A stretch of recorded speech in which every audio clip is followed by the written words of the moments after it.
Bismillahirrahmanirrahim. Assalamualaikum to all of you. Welcome to my channel NLP. Learn the NLP with Kulsum सरदार। आज का हमारा topic है सब modalities of NLP। सब modalities वो फीचर्स हैं, वो क्वालिटीज़ हैं जो किसी भी मेमोरी को सेव रखने में हेल्प करती हैं। यानी कि अगर हम किसी भी इवेंट को अपने माइंड में सेव किए हुए हैं तो वो उनकी कुछ फीचर्स हैं, कुछ क्वालिटीज़ हैं, ये सब मोडालिटीज़ कहलाती हैं। सब मोडालिटीज़ 3 किस्म की होती हैं: विजुअल सब मोडालिटीज़, ऑडिटरी सब मोडालिटीज़ एंड काइनेस्थेटिक सब मोडालिटीज़। ये तीनों किस्म के मोडालिटीज़ से ही कोई भी वाक़या या कोई भी इवेंट या कोई भी मेमोरी हमारे माइंड में महफूज रहती है फॉर लॉन्ग टर्म।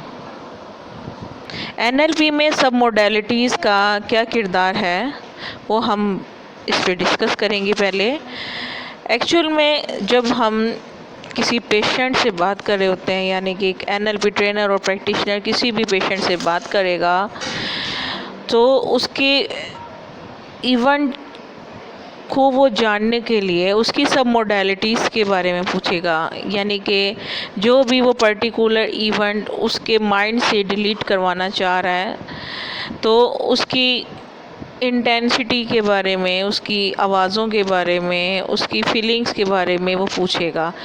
तो सब मोडालिटीज़ जो हैं वो वहाँ पर काम आएंगी। तो मैं आपको बताती हूँ इन सब के बारे में डिटेल में। तो जनाब, सबसे पहले हम बताएंगे विजुअल सब मोडालिटीज़ के बारे में। विजुअल सब मोडालिटीज़ में वो मोडालिटीज़ आ जाती हैं, वो क्वालिटीज़ आ जाती हैं जो कि हमारी देखने से ताल्लुक़ रखती हैं। ठीक है जनाब। तो उसमें हम इवेंट से रिलेटेड जब हम बात करेंगे तो हम उससे पूछेंगे पेशेंट से कि जैसे कि वो इवेंट मूविंग है या स्टिल है, कलरफुल है या ब्लैक एंड वाइट है, ब्राइट है या डार्क कलर है, उसका अप है या डाउन है, उसका साइज़ क्या है, बिग है या स्मॉल है, वो 2D है या 3D है, यानी कि 2 डायमेंशन है या 3 डायमेंशनल। मोस्टली 3 डायमेंशनल ही होता है। वो प्लेन है या रफ़। अब ये प्लेन और रफ़ का ताल्लुक़ ज़ाहिर है वो इवेंट पर डिपेंड करता है। अभी मैं आपको उसकी एग्ज़ाम्पल नहीं दे सकती फ़िलहाल। क्लोज़ है यानी कि वो आपके कितना क्लोज़ है, आपको वो इवेंट कितना क्लोज़ महसूस होता है, या फार है या दूर है, यानी कि वो इवेंट कितना अरसा हो गया उसको गुज़रे हुए। समटाइम ऐसा होता है, मेमोरी होती है उसको अरसा हो जाता है गुज़रे हुए, उसके बावजूद भी वो क्लोज़ फील होता है। और कुछ जो होते हैं वो थोड़ा फार फील होते हैं, दूर। मूविंग फास्ट है, अगर वो मूव कर रहा है तो फास्ट मूविंग है या उसकी स्लो मूविंग है। आप उस इवेंट में एसोसिएट अपने आप को यानी कि अंदर महसूस करते हैं, उससे एसोसिएट महसूस करते हैं, या आप उस वाक़ये को आपने सिर्फ देखा है, डिसोसिएट हैं आप उस वाक़ये से। ठीक है, ये तो हो गई इसकी विजुअल। अब है जनाब ऑडिटरी। ऑडिटरी सब मोडालिटीज़ में सबसे पहले उसकी साउंड आएगी, फिर उसके कंटेंट्स आएंगे, क्या क्या बातें थी, क्या बात थी, कौन सी बात थी जिसने जो है वो नुकसान दिया है, कौन सी बात है जिसकी वजह से वो रह गया माइंड में। वर्ड्स, कंटेंट्स में वर्ड्स भी आ जाते हैं। वॉल्यूम इज़ स्पेशली बहुत ज़्यादा इसका किरदार है। टोनैलिटी क्या है, यानी कि लहजा क्या था बात करते हुए,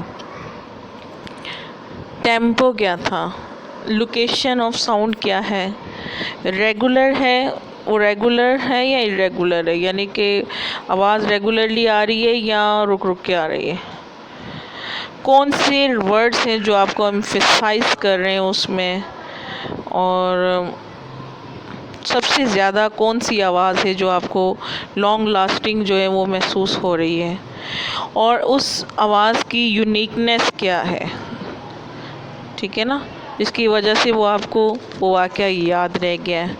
ठीक है, ये सब चीज़ें जब सेशन करते हैं तो एक NLP ट्रेनर और प्रैक्टिशनर पूछ रहा होता है। नंबर थर्ड जो है वो है काइनेस्थेटिक इंफॉर्मेशन या काइनेस्थेटिक सब मोडालिटीज़। ये ऑडियो और विजुअल ये दोनों का कॉम्बिनेशन होता है, जिससे काइनेस्थेटिक यानी कि फीलिंग्स बनती हैं उस वाक्य के रिलेटेड। ठीक है, तो अब इसमें ये है कि उससे पूछेंगे कि लोकेशन ऑफ फीलिंग पूछेंगे in part of the body, यानी कि जब वो आप वाकया याद करते हैं तो पर्टिकुलरली क्या होता है, आपके दिल में कुछ होता है या फिर आपको कुछ सर में दर्द होता है या आपकी आइज़ में कुछ होता है, तो ये फीलिंग्स पूछते हैं। ठीक है, इंटेंसिटी लेवल पूछेंगे, लेवल ऑफ इंटेंसिटी क्या है, 1 to 10 कितना है। प्रेशर पूछेंगे, यानी कि वाकया जब याद करते हैं तो कितना प्रेशर आता है आपके ऊपर। वो बॉडी का टेम्परेचर फिर पूछेंगे कि बॉडी का टेम्परेचर हाई होता है या लो हो जाता है। ड्यूरेशन कितना है इस वाकये का, कितनी देर तक इसकी फीलिंग्स आपको फील होती रहती हैं। ठीक है, ये जनाब थी काइनेस्थेटिक सब मोडालिटीज़। इन मोडालिटीज़ के बताने का मकसद ये था कि जब भी आप NLP का नेक्स्ट यानी कि एडवांस कोर्स करेंगे तो इंशाल्लाह ताला फिर आपको सेशंस सिखाए जाएंगे, तो उसमें ये आपको हेल्प करेगी पूरा।